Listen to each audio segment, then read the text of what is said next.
Hi everyone, I'm Amy Graham, speech language pathologist and owner of Graham Speech Therapy, and I have an R tip for you.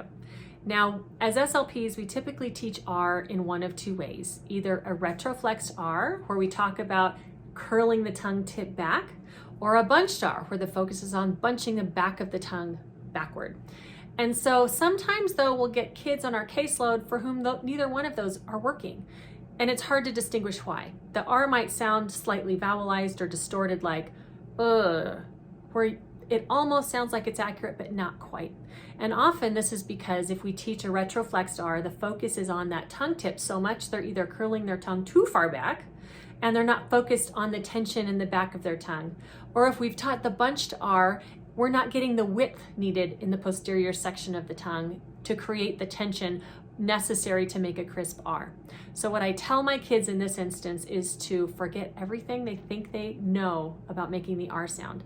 And we're just going to move our tongue around in our mouth. And when I think we've got it in the right spot, we freeze the tongue, freeze it, and then just turn our voice on. So what I tell them to do are three things. First of all, we have to be able to make the back of our tongue wide, and I call it the fat tongue. So it looks like this, where they're just stretching it out. Once they can do that, we have to pull it back and up so that the sides of the back of our tongue are actually touching our top molars. And once it's there, I make sure that we know it has to be really strong and tense so that we're flexing that muscle, but still keeping it wide and touching those top molars. Then we freeze there and we just turn our voice on.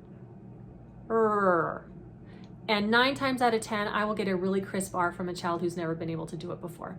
So I encourage you to try these tips with your kids, see if it helps, get a really crisp R sound.